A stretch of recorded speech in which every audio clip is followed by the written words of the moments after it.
Pozdrav, nadam se da ste dobro. Ja sam Damira.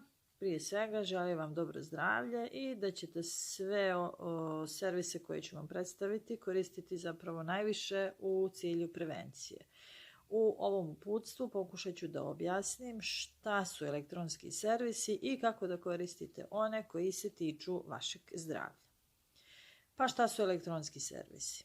Elektronski su svi oni servisi koje koristite na internetu, putem računara, tableta ili na mobilnom telefonu. Nije obavezno, ali često uz naziv imaju oznaku E i upravo to E znači da su elektronski. Takav je i servis e-zdravlje koji omogućava pristup uslugama koje se tiču vašeg zdravlja. Ovaj servis možete da koristite na kompjuteru, tabletu, na mobilnom telefonu.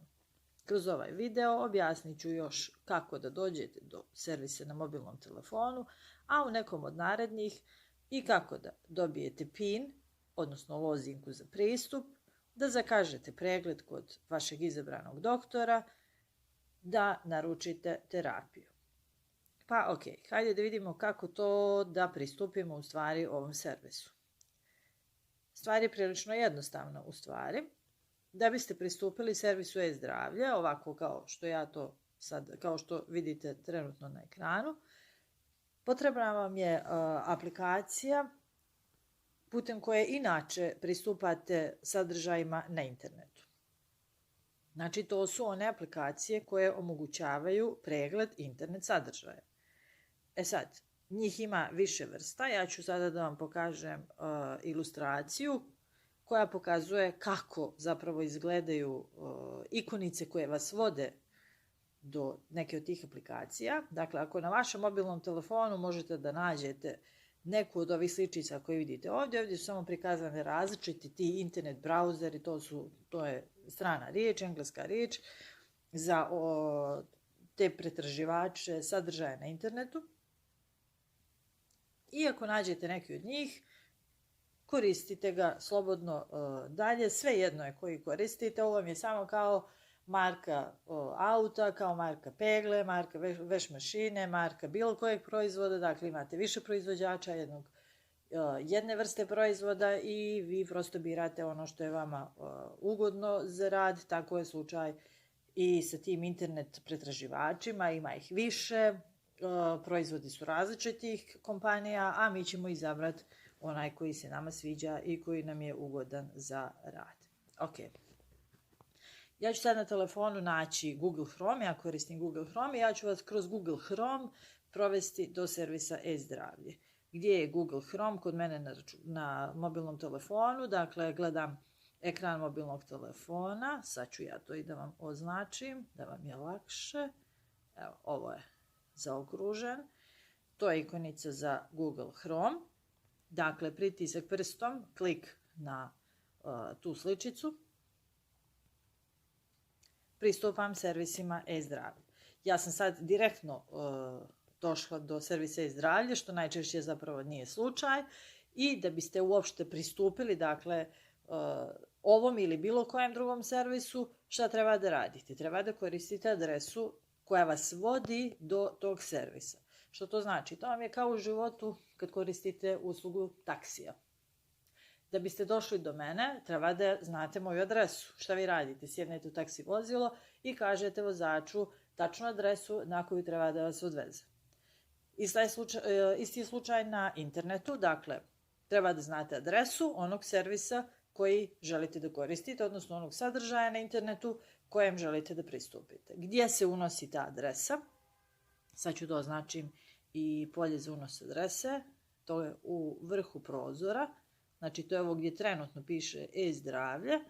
To je polje u koje ćemo unijeti adresu. Vi je trenutno vidite, piše. Ovdje adresa već stoji, ali pravimo se da to zapravo nije slučaj. Dakle, pritisnem prstom u to polje i kucam adresu. U ovom slučaju to je e-zdravlje.me.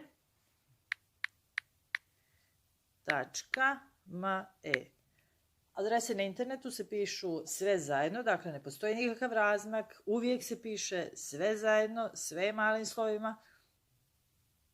Kad ste završili unos, odnosno i onog momenta kad ste pritisli prstom u ovo polje za pisanje, vidite da se tastatura sama otvara, unijeli smo adresu, ok, nakon što smo završili sa ispisom adrese na vašoj tastaturi, izaberite taster Go ili dalje, sad ne znam, zavisi od jezika tastature koji koristite, odnosno jezika telefona. Šta to znači? To znači rekli ste ovom brauzeru, ovom programu da vas zapravo odvede. Dali ste mu adresu i to znači idi, vodi me do te adrese, želim da dođem do tog sadržaja. Ok, sad smo zajedno na stranici e-zdravlje.me. Kad smo pristupili servisu e-zdravlje, da vidimo šta zapravo ovaj servis i pruža. Već na naslovnoj strani, ispod naslova, možete da uočite, evo ja ću to i da označim da vam je možda lakše da vidite. Imate e-servise za građane i e-servise, ispod toga su odmah e-servisi za ustanovu. Nas interesuju ovi servisi koji se odnose na građane. Kad prstom pritisnete na e-servise za građane, dobit ćete zapravo listu dostupnih usluga, to su zakazivanje, recepti, nalazi, apoteke, osiguranje, naručivanje.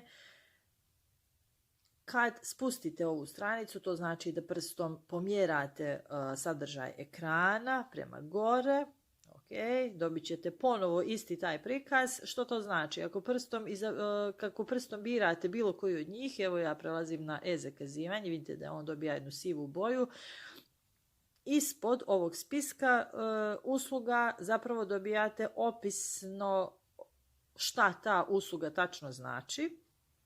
Evo idem na e-recept, pa onda u tekstu ispod stoji da je to elektronski servis koji omogućava pacijentima uvid u propisane i realizovane recepte, ok, ili recimo e-apoteka, pa ćete ovdje saznati da je to servis koji je namijenjen građanima da vam pruži informacije o dostupnosti lijekova u apotekama, e-naručivanje, usluga koja omogućava da kod izabranih doktora naručite elektronske recepte, odnosno terapiju za hronične bolesnike i tako dalje i tako dalje. Što je važnije, da biste mogli da koristite bilo koju od ovih usluga, neophodno je da imate, prvo da ste osigurani kod Fonda za zdravstveno osiguranje, to znači da imate i zdravstvenu knjižicu, u zdravstvenoj knjižici imate vaš broj knjižice, dakle za pristup servisu treba vam broj vaše zdravstvene knjižice i nešto što se zove PIN.